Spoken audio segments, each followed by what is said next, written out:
Bismillahirrahmanirrahim. Assalamualaikum warahmatullahi wabarakatuh. Selamat pagi atau selamat siang kepada mahasiswa yang mengikuti mata kuliah metode ilmiah.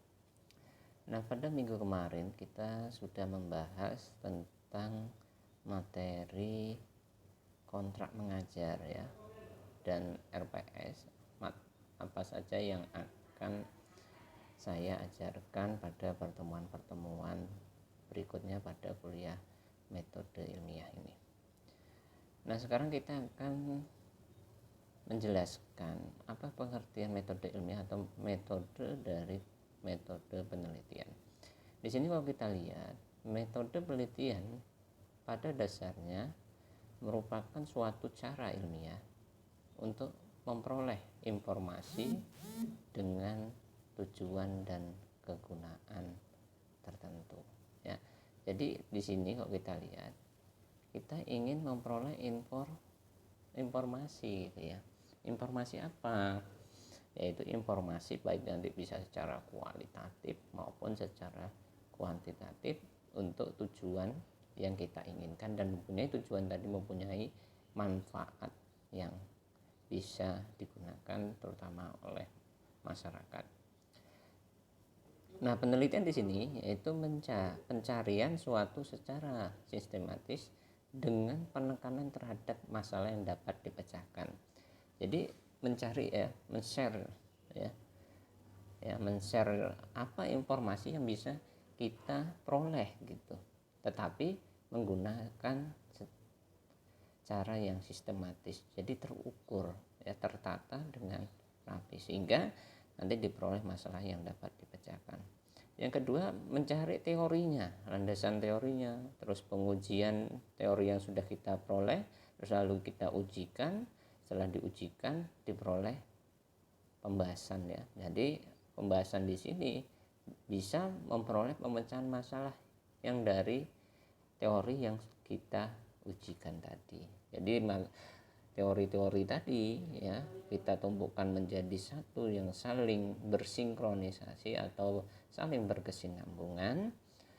Setelah itu diperoleh tujuannya di situ ya, kegunaannya apa, terus lalu kita ujikan, didapatkan hasilnya tadi yang kita peroleh, kita bahas, dipecahkan dari hasil pembahasan tadi berupa pemecahan masalah, kenapa bisa seperti ini dan sebagainya gitu. Nah, itu pada proses penelitiannya kalau kita lihat di situ.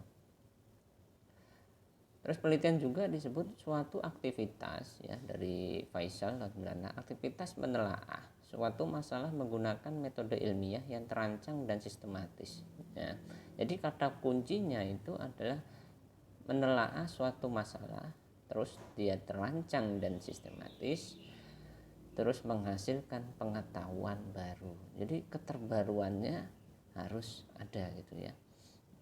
Kalau tidak ada keterbaruan di situ, itu penelitian berarti sudah tidak tidak objektif ya, tidak terlalu bagus ya, karena sudah tidak pada periodenya itu ya. Terus rangkaian proses kegiatan untuk mengungkapkan suatu rahasia yang belum diketahui ya, jadi belum ada yang meneliti di situ, dan tetap dia secara sistematis dan terarah dan hasilnya dapat dipertanggungjawabkan ya. Jadi penelitian itu harus benar-benar hasilnya ya, tidak ada manipulasi data di situ ya. Apa yang Anda teliti memang kenyataannya seperti itu ya, Anda tulis seperti itu. Jangan harus sama dengan hipotesis gitu ya, sesuai dengan tujuan Anda gitu ya. Ternyata tujuan itu kayak hidup itu juga sama kan, tujuannya seperti ini tapi kenyataannya tidak tersampaikan kan gitu ya, tidak tercapai dalam artinya seperti itu.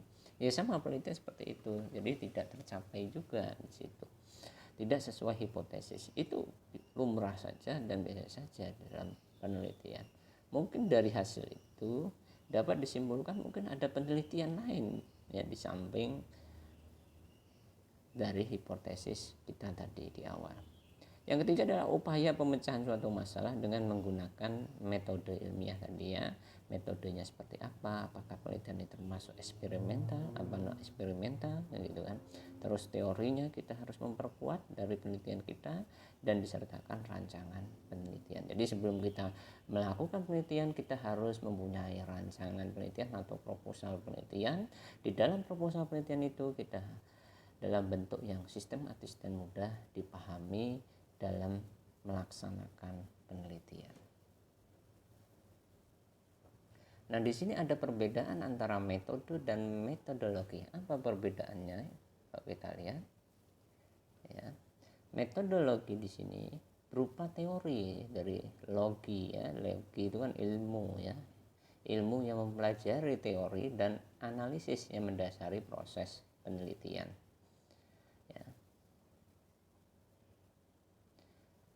Sedangkan metode itu tekniknya ya, teknik atau cara mengumpulkan kejadian informasi. Jadi aplikasinya. Jadi metodologi itu ilmunya, yang kita membahas ilmunya.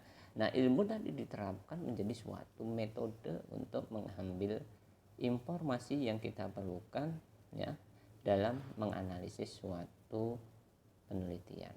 Nah, itu ya. Jadi perbedaannya di situ ya. Kriteria metode ilmiah di sini ya. Yang pertama harus berdasarkan fakta. Fakta itu ditunjukkan dengan penelitian-penelitian sebelumnya, literatur, baik literatur sekunder maupun primer. Primer seperti jurnal-jurnal ya. Terus sekunder berupa handbook atau buku ya. Tersier itu mungkin dari koran, dari web gitu ya. Nah, biasanya yang lebih diutamakan dalam penelitian itu adalah dalam bentuk materi ya, literatur. Primer itu cenderung harus lebih banyak ya, kisaran antara 70 sampai 80% kalau kita ingin membuat suatu penelitian ya. Semakin banyak literatur primernya berarti penelitian itu semakin bagus pula gitu ya. Yang kedua adalah berdasarkan prasangka. Jadi kita meneliti itu berprasangka, oh ini benar enggak ya, punya daya aktivitas apa enggak ya. Aktivitasnya apa, misalnya secara farmakologis ya atau secara klinis gitu ya, itu mempunyai fungsi sebagai misalnya obat anti diabetik ya secara farmasi gitu ya, atau juga bisa memperkuat lainnya ya, seperti itu. Yang ketiga berdasarkan analisis gitu ya. Analisis yang digunakan cara apa, apakah dia retrospektif atau prospektif ya gitu ya. Retrospektif itu mengambil data di belakang ya, jadi data-data sebelum itu, jadi kita penelitiannya ngambil data saja gitu ya, itu retrospektif, jadi data-data yang sudah terdahulu gitu ya. Terus ada juga prospektif gitu ya. Prospektif itu data-data yang baru yang sekarang kita lakukan gitu ya, misalnya dengan kuesioner itu prospektif gitu ya, atau dengan wawancara ya, nah itu juga prospektif ya. Atau juga secara laboratorium misalnya dengan melakukan analisis secara kualitatif maupun secara kuantitatif. Nah, itu semua metode itu termasuk penelitian secara eksperimental ya. Nanti yang dilihat adalah dalam bentuk metodenya yang berbeda di situ. Berikutnya adalah berdasarkan hipotesis. Jadi hipotesis itu apa yang kita inginkan dari penelitian ini. Jadi intinya nih ya, kita ingin meneliti misalnya ada sebuah tanaman, belum ada penelitiannya ya kan, atau juga sudah ada penelitiannya ya, misalnya tanaman A gitu ya, dia dari rakyat dari penduduk desa ya di pegunungan biasanya digunakan sebagai obat anti kanker gitu ya. Nah, dari penelitian ini ya, kita ingin mencoba secara literatur apakah penelitian ini benar nggak hipotesisnya mempunyai fungsi sebagai anti kanker. Itu adalah hipotesis kita gitu ya. Apakah hipotesis itu bisa sesuai? Ya bisa, kalau penelitian itu mencapai hasil yang sesuai, tetapi bisa juga tidak gitu ya. Jadi itu hal yang wajar saja. Hipotesis itu hal yang kita inginkan dia mempunyai efek. Jadi pendahuluannya atau latar belakang dari penelitian kita. Apa ini yang kita inginkan atau tujuan dan maksudnya itu ya. Terus berikutnya adalah berdasarkan ukuran objektif ya. Penelitian harus objektif ya, bukan subjek ya harus objek. Jadi objeknya apa? Ya harus kita lihat objeknya itu dan berdasarkan variabel-variabel yang ada gitu ya. Ya, apakah dia di situ ada variabel bebas kah, ada variabel terikat kah di situ. Terus berikutnya berdasarkan teknik kuantifikasi ya, berdasarkan dari jumlahnya tekniknya, misalnya menggunakan SPSS kan pengolahan datanya atau cukup dengan persentase kah, itu adalah kriteria metode ilmiah. Jadi semua kriteria itu dalam penelitian itu digunakan gitu ya. Jadi sampai Anda melakukan analisis data juga harus Anda cantumkan. Jadi nanti seperti kerangka konsep gitu ya. Nah, itu harus ada di situ. Nah, cara ilmiah didasarkan pada ciri-ciri keilmuan. Ini ada ditulis Resch oleh Suryanto tahun 2008. R itu rasional, terus dia empiris dan sistematis. Ya, jadi rasional, empiris. Rasional itu apa? Ya, rasionalnya apakah penelitian ini bisa diterima gitu ya, bisa dilakukan, itu rasional gitu. Empiris, apakah penelitian ini sebelumnya sudah dilakukan secara turun menurun, nah gitu kan cara umumnya. Terus sistematis gitu ya, sistematis penataan dalam proses metode keilmuan ilmiah itu ya harus sistematis, jadi terkonsep gitu ya, misalnya dari latar terbelakang, pendahuluan, tujuan ya, manfaat penelitian, hipotesis, teorinya, terus metode penelitiannya, terus hasilnya gitu kan, dan seterusnya gitu. Nah, ini harus mencakup ketiga ini ya, seperti itu.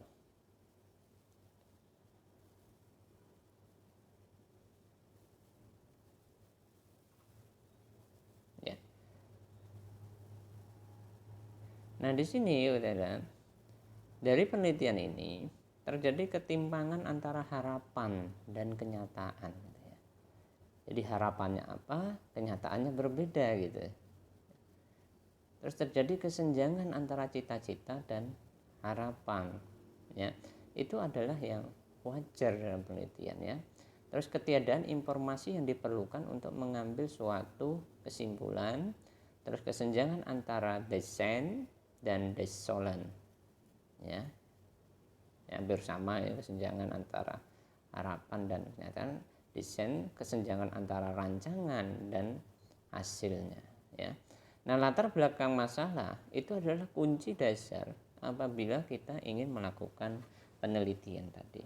Jadi kita harus tahu latar belakang kita itu apa. Jadi intinya penelitian itu dari latar belakang Anda mengambil subtopik dari penelitian tadi. Itu berupa pernyataan yang harus menjawab keseluruhan dari penelitian yang Anda lakukan.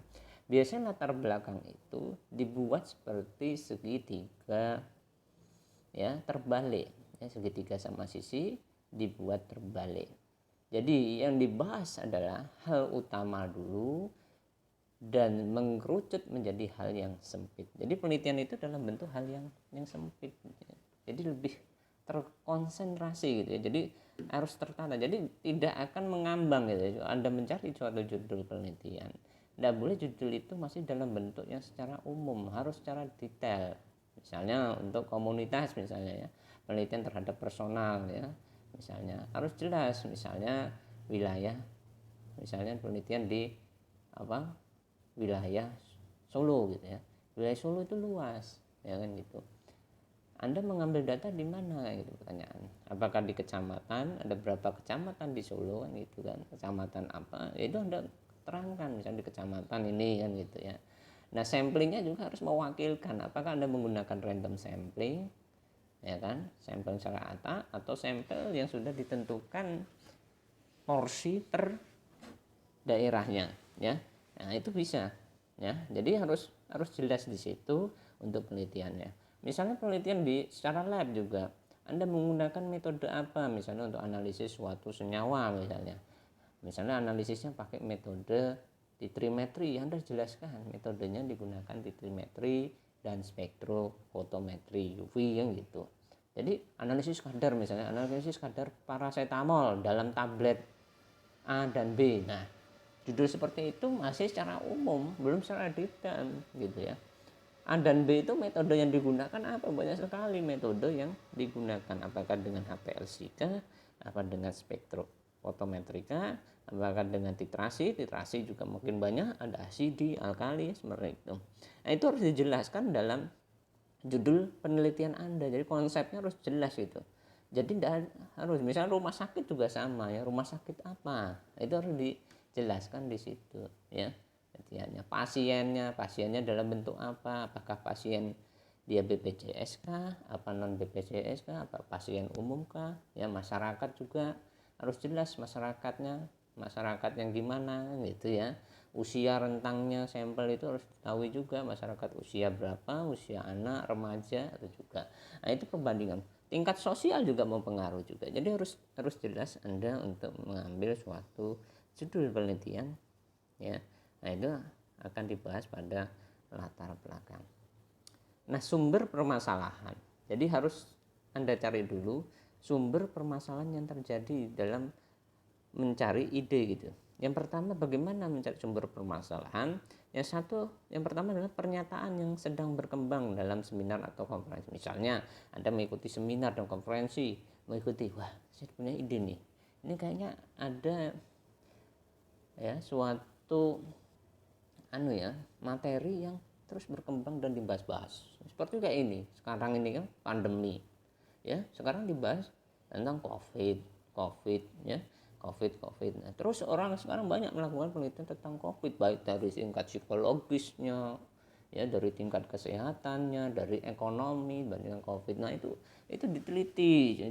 Jadi mencari permasalahannya di situ. Yang kedua adalah dokumen data yang dikeluarkan oleh suatu institusi. Misalnya ada data nih ya, misalnya seperti data di rumah sakit. Nah, data ini kita lihat ada permasalahan nggak, berpengaruh nggak dalam pengobatan. Nah, datanya bisa dipakai nggak? Kayak ada juga data misalnya di BPS, Badan Pusat Statistik. Dari data-data Badan Pusat Statistik, tingkat ekonomi Indonesia semakin lama semakin menurun, terjadi inflasi setiap bulan. Nah, pada saat masa pandemi inflasi meningkat lebih tinggi, tetapi deflasinya juga tidak ada gitu kan gitu. Nah, data ini bisa kita gunakan ya kan. Jadi ada permasalahan di situ. Itu boleh penelitian mengambil data seperti itu. Tadi konsepnya itu bisa, atau juga dari masalah di media sosial atau media elektronik gitu ya, dalam pemberitaan itu bisa Anda mengambil sebagai topik untuk penelitian. Jadi ada masalah-masalah yang kira-kira masalah ini belum terpecahkan gitu ya, terutama di lingkungan Anda gitu ya. Misalnya di daerah Anda, misalnya tingkat daerah, misalnya di desa, dari desa naik ke kecamatan, mungkin dari kecamatan mungkin bisa naik ke kabupaten ya. Penelitian itu bisa dari situ ya, tidak harus langsung go gitu ya, dari bawah dulu gitu ya. Nah, itu akan lebih enak gitu ya, Anda akan tidak terbebani dalam melakukan penelitian gitu ya. Hasil penelitian yang belum diteliti jauh, jadi itu adalah misalnya baru dianalisis ya, penelitian telah dilakukan misalnya dalam jurnal ilmiah gitu ya, penggunaan rebusan misalnya ya, rebusan kumis kucing gitu ya, daun kumis kucing bisa mengobati diabetes gitu. Setelah itu nggak ada penelitian lagi, selesai gitu ya. Anda mengambil kumis kucing lagi, tapi mau tak ujikan ke hiperkolesterol ya, atau cancer ya, tetapi nggak memakai rebusan, tapi memakai ekstrak. Nah, itu boleh diteliti, itu ada masalah di situ. Itu namanya pengembangan masalah ya. Jadi banyak penelitian-penelitian seperti itu, cuma berhenti di awal saja gitu ya. Ya, biasanya terjadi penelitian seperti itu karena di awal ya, konsep hipotesis yang dia inginkan oleh si peneliti itu tidak terjawab, sehingga sudah dia stop di situ, tidak dikembangkan. Atau juga sudah ada yang neliti sebelumnya gitu kan. Dan kalau saya begitu saja kan, oh ternyata udah hipotesisnya di situ nggak dikembangkan. Misal saya meneliti ini, ada tanaman X ya gitu, ternyata nggak potensial gitu, ya sudah saya tinggal, saya cari tanaman lagi. Tetapi tidak mungkin ya tanaman tadi potensial. Semua tanaman yang diciptakan Allah itu ya semuanya memiliki fungsi masing-masing. Pasti ada fungsi, tapi bukan itu gitu kan pertanyaannya. Nah, fungsinya bisa Anda cari selain itu kan gitu. Nah, itu butuh penelitian di situ. Jadi nggak semua, misalnya saya di farmasi gitu ya, meneliti tanaman itu nggak semua. Misalnya saya uji dia sebagai anti diabetik, nggak mungkin semua tanaman itu sebagai anti diabetik. Tapi kemungkinan dia punya fungsi yang lain gitu. Nah dari penelitian-penelitian ini ya kita lakukan, nggak masalah gitu ya. Ya seperti itu. Terus abstrak hasil penelitian terdahulu ya bisa dilihat dari abstrak ya. Misalnya kita tidak bisa buka jurnal ya, misal jurnal internasional kan berbayar gitu ya, Anda cuma bisa lihat abstraknya saja. Abstrak itu kan sudah mewakilkan kalau Anda bisa membacanya dengan baik gitu ya.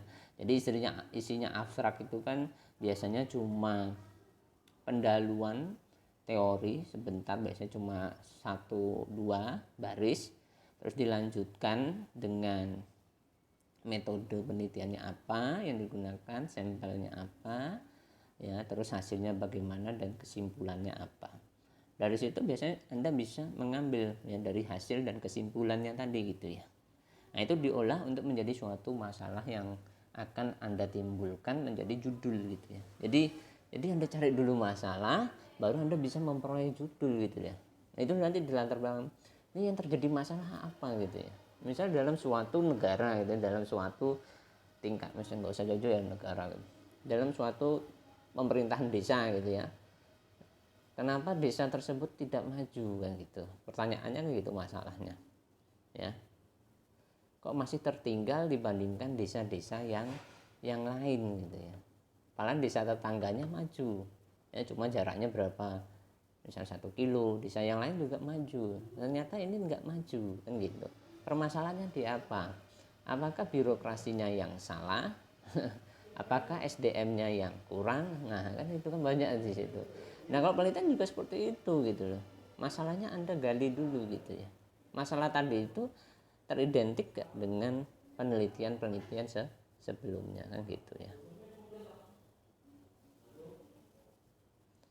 Terus rumusan masalah, jadi dalam tadi ya suatu penelitian itu ada latar belakang, tujuan, dan rumusan masalah. Rumusan masalah di sini yang pertama hendaknya dinyatakan dalam hubungan antara dua variabel atau lebih ya. Jadi variabel misal di situ variabelnya bisa variabel bebas dan terikat gitu ya. Misalnya contoh, misalnya untuk mengukur jadi uji anti diabetik ya terhadap apa uji ekstrak etanol daun ekstrak etanol uji ekstrak etanol ekstrak kayu manis ya terhadap fungsi anti diabetes pada tikus betina gitu ya. Jadi ini mengujikan uji aktivitas anti diabetik ekstrak etanol kayu manis gitu. Nah di sini ada variabel-variabelnya gitu ya. Variabel itu ada macam-macam, ada variabel bebas, ada variabel terikat gitu. Nah variabel bebas itu adalah variabel yang kita tidak bisa mengotak-ngatik, jadi hasilnya itu ya sudah itu kan gitu. Sedangkan variabel terikat itu saling bersinergi ya, jadi kayak dosis kita naikkan dia naik gitu ya, atau kita independen ya, atau variabel independen atau dependen ya itu ya. Nah, seperti dosis sudah kita tentukan ya, tempatnya sekian, tikusnya beratnya sekian, ranknya itu sudah kita tentukan, metodenya sudah kita pakai, itu ekstraknya juga penglarutnya sekian, itu adalah variabel dependen gitu ya, bukan variabel bebas kan. Nah di sini kita menghubungkan gitu ya, misalnya apakah dengan dosis ekstrak etanol itu dapat menurunkan kadar gula pada tikus betina gitu. Nah di sini dosisnya tadi itu adalah variabel dependen atau terikat ya kan. Sedangkan hasilnya yaitu aktivitasnya sebagai antidiabetik itu adalah variabel bebas. Jadi kita tidak bisa mengkondisikan gitu. Kalau bebas ya terserah dia hasilnya mau bagus kah, mau jelek kah gitu kan, pertanyaannya gitu. Nah itu kalau kita hipotesis kita pengennya mempunyai aktivitas kan gitu ya. Nah itu kan juga seperti itu. Nah ini rumusan masalah Anda dibuat hubungan seperti itu. Yang kedua, hendaknya dinyatakan dalam bentuk kalimat pertanyaan, bisa juga ditanyakan. Apakah gitu atau bagaimanakah gitu ya? Apakah kadar tadi ya? Apakah ekstrak etanol gitu kan? Ya. Apakah ekstrak etanol kulit kayu manis mempunyai fungsi sebagai antidiabetik ya, gitu. Apakah dosis yang diberikan pada mencit ini mempunyai antidiabetik ya? Bagaimanakah seperti itu ya? Jadi itu adalah rumusan-rumusan masalah. Terus yang ketiga, hendaknya mempunyai implikasi ya, kemungkinan dapat diuji secara empiris ya. Empiris itu ya secara turun temurun gitu ya. Ya, jadi nenek moyang kita menggunakan sebelumnya, tapi belum ada datanya gitu ya. Ini bisa ya. Contoh seperti jamu ya gitu. Dari nenek moyang kita dulu ya menggunakan kunir asem gitu ya. Itu hal sepele gitu ya. Kenapa kunir itu ditambah asem gitu ya? Apa nggak pakai kunir saja kan gitu? Itu adalah penelitian secara empiris gitu ya. Ya. Ternyata diteliti kenapa kunir itu kok harus dicampur dengan asam ya. Rumusan masalahnya, apakah kunir itu berpengaruh dalam suasana asam atau tidak gitu kan, pertanyaan gitu. Kenapa gitu ya. Nah, dilakukan penelitian, ternyata senyawa yang ada di dalam kunir itu lebih stabil dalam suasana asam misalnya. Jadi senyawanya itu dalam penyimpanan yang lama. Jadi banyak sekarang kunir asam itu bisa disimpan lama karena senyawa yang ada di dalam kunir yaitu kurkumin tadi itu lebih stabil dan bisa mencapai efek yang sesuai diinginkan dibandingkan dalam bentuk kunirnya itu sendiri gitu ya. Jadi tidak stabil terutama dalam bentuk larutan ya. Jadi minuman kunir asam kan cenderung dalam bentuk larutan, tapi kalau rimpangnya kunir itu ya Anda minum saja enggak masalah gitu. Itu rumusan masalahnya ya. Contoh permasalahan sebenarnya, ini contohnya ya macam-macam. Misalnya seberapa besar efek hipoglikemik yang ditimbulkan oleh ekstrak buah ketumbar? Ya, berapa besarnya? Ya kan, berapa besar efek glikemik itu kan variabelnya ditimbulkan oleh ekstrak. Ekstrak buah ketumbar kita yang menentukan kan gitu, variabel dependennya kan gitu, ya kan. Terus manakah yang lebih banyak kandungan vitamin C? Ya, jadi kan ini kalimat-kalimat pertanyaan saja gitu kan ya. Manakah yang lebih banyak kandungan vitamin C antara buah jeruk muda dan buah jeruk yang sudah masak kan gitu ya. Kalau kandungan ya, kandungan itu kan beda-beda ya. Nah, itu variabelnya yang berbeda juga, ini variabel bebasnya. Buah jeruk muda dan buah jeruk yang sudah masak kita yang menentukan. Mau jeruknya muda kita yang menentukan, jeruk yang sudah masak kita yang menentukan kan di judulnya. Atau juga bisa kita menuliskan antara jeruk manis dan jeruk keprok kan gitu. Itu kan kita yang menentukan jeruk dan anunya. Kan tidak muncul secara tiba-tiba gitu ya. Terus yang ketiga adalah berapakah kadar residu tetrasiklin dalam hati ayam petelur. Jadi kadar itu masuk ke variabelnya, hati ayam petelur kita yang menentukannya. Ya, ada dua variabel yang saling dibandingkan. Terus bagaimana pengaruh amilium ganyong sebagai bahan pengikat terhadap spesiesnya, atau juga bagaimana tanggapan konsumen yang berbeda pendidikannya terhadap iklan obat batuk di televisi. Itu juga sama ya. Nah, tadi rumusan masalah ya, ada latar belakang, rumusan masalah, terus tujuan penelitian. Ini adalah bab 1 biasanya ya, di penelitian. Nah, tujuan penelitian di sini yang pertama kita ya dari rumusan masalah tadi mengenai tujuan penelitian biasanya diperoleh dari hasil pemilihan atau scanning terhadap aspek yang melekat pada suatu masalah. Jadi masalah tadi kita ambil tujuannya gitu ya. Suatu masalah biasanya multidimensional ya. Peneliti harus memilih dimensi mana yang akan disoroti, diambil satu-satu dimensinya. Jadi harus sistematis di sini ya. Yang ketiga, menyusun tujuan penelitian berarti menyusun daftar belanja. Jadi ada daftarnya, apa saja tujuannya dan arahnya apa yang akan kita tempuh kayak gitu ya. Ya. Nah, dari tujuan manfaat penelitian, apa manfaat dari penelitian kita, terutama buat kita sendiri, lingkungan kampus, baru lingkungan masyarakat ya. Jadi penelitian itu harus ada manfaatnya gitu ya. Ya, minimal kita sendiri gitu ya. ya. Buat kita misalnya untuk menambah ilmu, jangan ditulis untuk memenuhi kelulusan. Nah, kacau kayak gitu ya. Manfaat penelitian itu adalah manfaat dari tujuan kita tadi, ya, dari tujuan kita itu apa, manfaatnya buat apa kita untuk itu ya. Manfaat penelitian pada dasarnya memperpendek jarak antara desain kita tadi dan desain.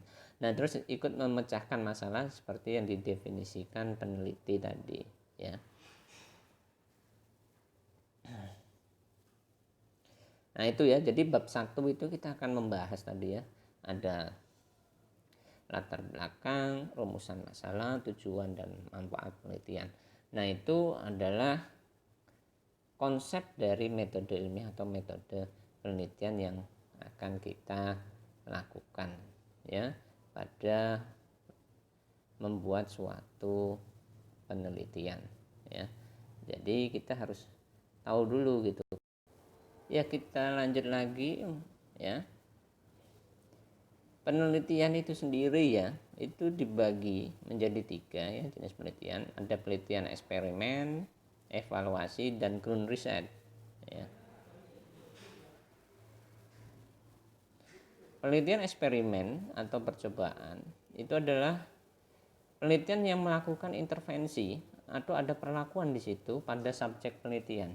Jadi subjeknya apa penelitian kita ya. Bisa tanpa atau dengan kelompok pembanding. Jadi misalnya kontrol gitu boleh pakai tanpa pembanding juga nggak apa-apa, jadi tanpa pembanding gitu ya. Jadi murni gitu ya, kayak penelitian sosial gitu kan nggak ada pembandingnya kan gitu ya. Nah, kalau penelitian di lab mungkin juga ada pembanding, ada enggak juga ya, seperti analisis kadar senyawa itu enggak perlu pembanding gitu ya. Nah, ya. Nah, penelitian eksperimen atau percobaan ya. Contoh di sini tampak kelompok kontrol, misalnya kelompok wanita usia subur di suatu desa diberi kuesioner. Jadi kuesioner itu dilakukan ada pretest dan posttest. Jadi sangat sederhana sekali. Nah, setelah itu kita melakukan penyuluhan. Ya, jadi sebelum kita melakukan penyuluhan tentang kesehatan wanita di usia subur, jadi nanti yang ikut di situ, Pak, ya. Jadi ada ya, kriteria inklusi dan kriteria eksklusi. Jadi kita ingin wanita usia subur. Wanita usia subur tuh usia berapa? Jadi yang boleh ikut mengisi kuesioner tuh misalnya usia remaja gitu ya. Usia remaja itu 15 sampai misalnya 40 tahun ya, usia subur gitu ya. Atau 50 lah gitu ya, usia subur ya. Usia subur itu berarti ditulis di situ ya, usianya sekian-sekian, kriteria inklusi. Yang kedua, kriteria usia wanita yang masih haid gitu ya. Nah, itu kan subur gitu ya. Nah, di situ ya. Terus setelah itu diberikan kuesioner tentang kesehatan reproduksi, contoh di situ ya. Ya, diberikan pretest dulu ya, kuesioner pretest tentang kesehatan reproduksi ya. Dia ngisi di situ ya. Nama dan lain-lainnya. Setelah itu baru kita melakukan penyuluhan tentang kesehatan reproduksi ya. Ini perlakuan gitu ya. Setelah selesai ya di situ misalnya kalau zaman pandemi itu mungkin nggak tahu ya ibu-ibu bisa pakai aplikasi Zoom apa enggak. Kalau dulu mungkin kan di tempat desa gitu ya, di balai desa dikumpulkan gitu, berikan kuesioner kita berikan ya. Setelah itu kita udah penyuluhan, terus akhirnya setelah itu kita berikan kuesioner lagi itu untuk post testnya ya. Nah, dari situ kita menilai antara pretest dan post test apakah ya tadi ya subjek yang kita peneliti tadi itu bisa nggak menerima dari hasil penelitian kita tadi. Jadi yang kita beri penyuluhan itu dilihat dari nilai pretest dan post testnya tadi, grade-nya ya, itu dinilai dari situ. Kalau nilai post testnya itu semakin baik berarti tingkat pemahaman mereka menanggapi hasil penyuluhannya itu dengan baik gitu ya, yang dibandingkan pretestnya. Tetapi pretestnya misalnya ini udah bagus itu ya, berarti sebelumnya mereka sudah paham gitu antara kesehatan reproduksi ini, sudah tahu sebelumnya ya. Nggak tahu dari mana, misal dari media sosial kah, mungkin ada di kuesioner itu kan, media sosial kah, atau dari pemerintah desa juga yang sudah melakukan penyuluhan melalui bidan-bidan desa gitu ya. Nah, itu bisa contoh saja kan itu. Nah, penelitian eksperimen di sini yang kita lihat ya, Karena desa eksperimen, beri sikap, pretest dan sungguhan. Nah ini ya post-test dan sikap. Nah itu bisa kita lihat di situ. Ini juga contoh juga ya. Ada juga eksperimen dan percobaan. Ini untuk sosial di sini. Nah di sini kelompok wanita di suatu desa diberi leaflet keluarga berencana. Jadi desa ini diberikan leaflet ya. Desa yang lain tidak diberikan leaflet gitu ya. Nanti berapa gitu ya, berapa kelompok wanita di situ, jumlah wanita sama-sama biasanya 40 diambil 40 gitu untuk populasinya gitu. Nah dari 40 yang desa A diberi leaflet, desa B tidak diberikan leaflet kan gitu. Nah sekarang dilihat ya, terjadi perubahan apa di situ. Yang kita beri perlakuan kita dengan cara memberikan leaflet, terus kita setelah itu kita isi kuesioner. Ada tuh juga yang tanpa leaflet gitu, kita nggak beri leaflet, kita langsung dia isi kuesioner gitu. Pemahamannya bagus yang mana. Nah dari situ kita bisa lihat, nah ini kan eksperimen yang sederhana gitu ya, jadi kita akan tahu di situ ya. Nah ini contohnya ya, desa eksperimen kita beri intervensi di situ dengan memberikan leaflet KB. Apakah dia ada perubahan sikap dan tidak ada perubahan sikap, ini berapa persen ya. Yang desa kontrol ya tanpa intervensi gitu ya, apakah ada perubahan sikap dan tidak ada perubahan sikap gitu. Nah itu penelitian eksperimen. Terus yang kedua adalah penelitian evaluasi gitu ya. Kita lihat di situ ada dua macam di sini ya, evaluasi, yaitu evaluasi formatif dan evaluasi sumatif. Evaluasi formatif di sini kita meneliti pelaksanaan suatu program dengan mencari umpan balik feedbacknya untuk memperbaiki program ke depannya gitu. Jadi kita ini meneliti nih, mencari masukan gitu ya. Kita punya aplikasi atau suatu SOP gitu ya, kita terapkan di situ, kita jalankan gitu ya. Misalnya nih saya kepala apa nih perpus itu misalnya ya. Kalau perpus saya membuat SOP gitu ya, pelayanan perpus itu ya. Saya cobakan di situ selama 1 bulan gitu ya. SOP itu berjalan gitu ya. Nah itu nanti kita memberikan umpan balik ke yang ikut mahasiswa gitu ya, misalnya kunjungan. Bagaimana hasil pelayanan perpus ini selama ini, sebelum dan sesudah. Itu kita oh ininya kurang gitu ya. Nah, itu adalah penelitian yang ingin kita feedback balik gitu ya, melalui program itu ya. Yang kedua misalnya ya, di sini adalah evaluasi sumatif dilakukan pada akhir program untuk mengukur keberhasilan suatu program. Jadi kayak pemerintah gitu ya, mengadakan anggaran itu rencana RAPBD gitu ya, nah itu ya, atau RAPBN. Itu di dalamnya kan ada program-program. Apakah program ini masuk ke dalam masyarakat dengan baik? Misalnya anggarannya terserap semua kan gitu ya. Kalau terserap dan bagus untuk kedepannya, oh ini terjadi keberhasilan suatu program. Nah ini bisa dilanjutkan kembali gitu ya. Ternyata tidak berhasil nih programnya ini, terserapnya sedikit, masuk ke masyarakat, banyak dana yang bocor. Nah ini harus ada perbaikan di situ. Mungkin programnya berhasil tapi pengawasannya yang kurang bagus, bisa di situ. Nah, itu bisa sebagai evaluasi sumatif gitu ya. Yang ketiga adalah grounded research ya. Itu teori dari bawah ya. Peneliti di sini dia berangkat dari data-data, dikumpulkan dan dikelompokkan, dianalisis sehingga menemukan teori baru. Ini seperti Anda mereview gitu ya, mereview artikel gitu ya. Dari data-data yang ada dikumpulkan, atau juga dari data-data penelitian yang ada misalnya di rumah sakit, dikumpulkan di kelompok-kelompok tertentu, misalnya jadi penelitian kohort, terus diambil menjadi suatu metode atau hal yang baru gitu ya. Sedangkan jenis penelitian bidang kesehatan di sini ya, di sini dibagi menurut metode penelitiannya, manfaat, tujuan dan tempat atau sumber data yang diperoleh. Menurut metode penelitiannya di sini, metode penelitian survei yang bisa digunakan ya, dan eksperimen. Jadi ada dua yang untuk kesehatan, survei dan eksperimen. Sedangkan survei itu dibagi deskriptif ya, penjelajahan ya, jadi kita mencari data, dan analitik. Sedangkan eksperimen itu biasanya nanti di laboratorium ya. Ya. Penelitian deskriptif tadi ya. Di sini itu untuk menggambarkan keadaan yang sebenarnya di objektif dalam masyarakat. Umumnya tidak membuat hipotesis sebagai ganti pertanyaan peneliti. Jadi tidak ada hipotesisnya ya. Karena ini terus berkembang gitu, nggak tahu ini jalannya.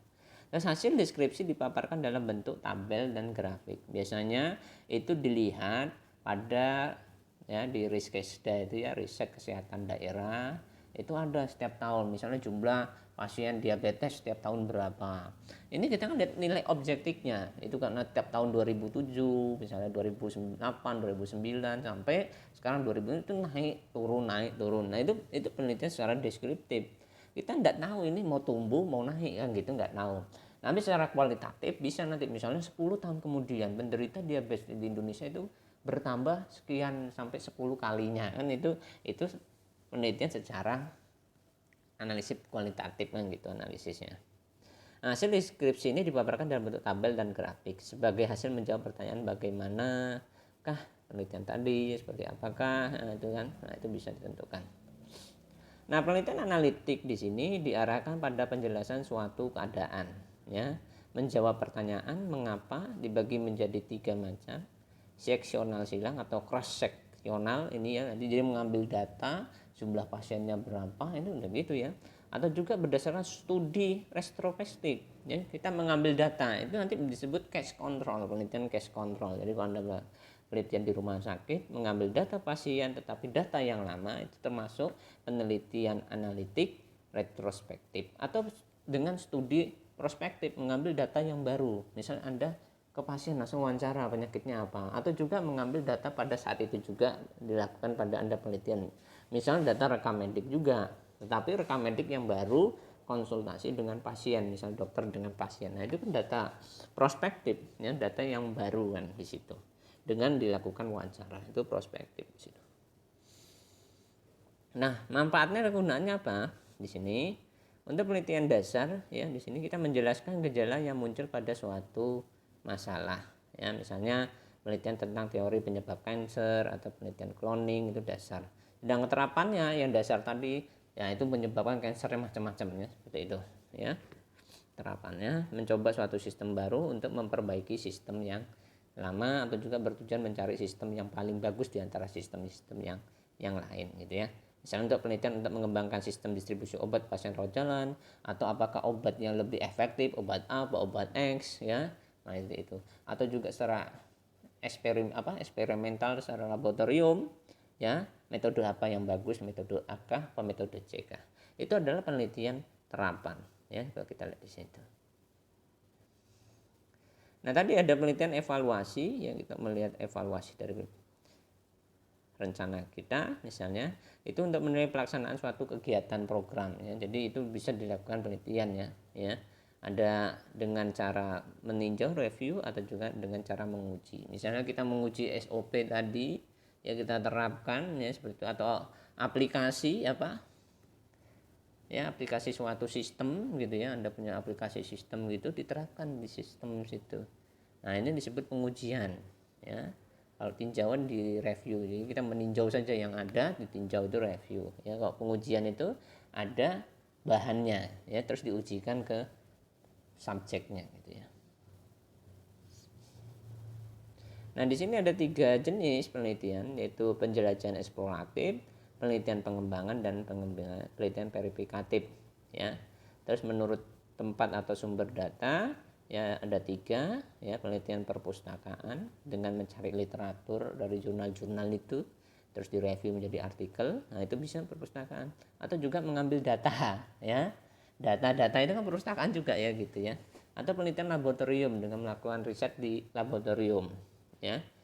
Terus penelitian lapangan, Anda terjun ke lapangan dengan melakukan kuesioner ya, melakukan penyuluhan tadi. Nah itu termasuk penelitian lapangan. Jadi ada penelitian di sini. Nah penelitian yang bisa diterapkan saat pandemi ini, prospeknya adalah penelitian perpustakaan. Jadi dari literatur itu Anda bisa melakukan. Itu boleh dilakukan pada saat pandemi ini ya. Kalau dulu belum ada pandemi, ini dibatasi sekali gitu ya. Ya. Jadi penelitian review artikel itu boleh dilakukan untuk meningkatkan citasi dari penulisan gitu ya. Tapi harus jelas sumber-sumbernya, terutama dari jurnal-jurnal ilmiah yang jelas jurnal dan publikasinya, apakah jurnal itu sudah terakreditasikah, apakah sudah terindeks Scopus Ya, harusnya Anda cari jurnal-jurnal yang sudah terindeks Scopus atau yang sudah terakreditasi. Itu bisa dipertanggungjawabkan penulisan dan penelitiannya. Ya, dan juga terbarukan. Ya, biasanya kalau kita menulis suatu artikel ya penelitian, kita ambil 10 tahun terakhir ya, itu keterbaruannya. Ya. Kalau buku cari editannya yang terbaru. Jadi buku itu kan editannya terus ya.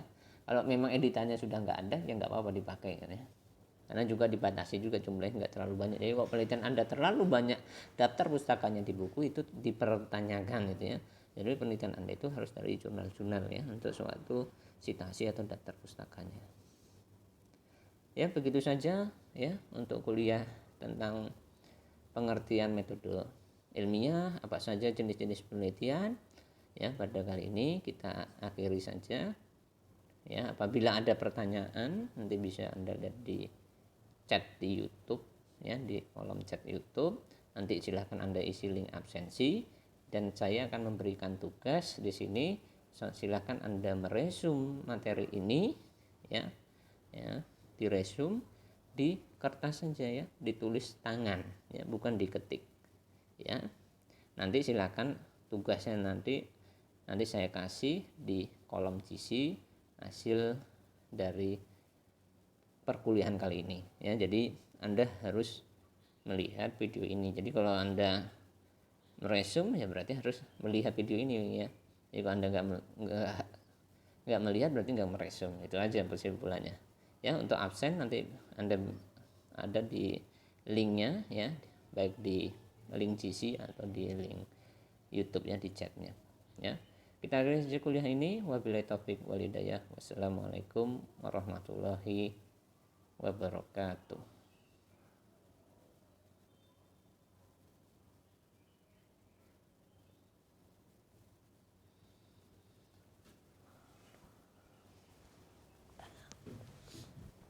Aduh.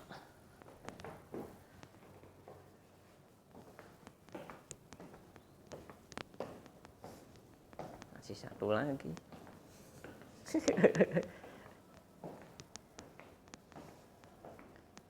Pak Mus kota anu ya.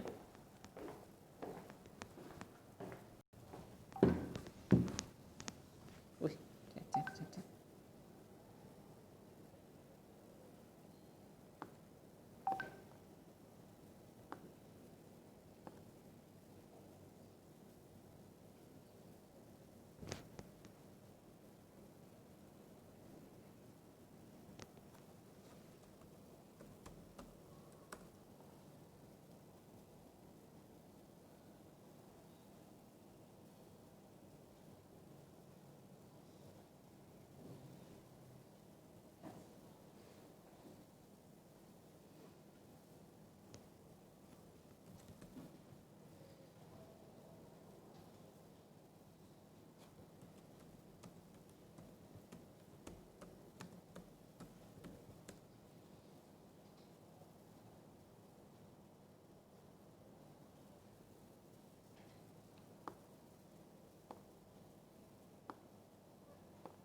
Dibaca, balas.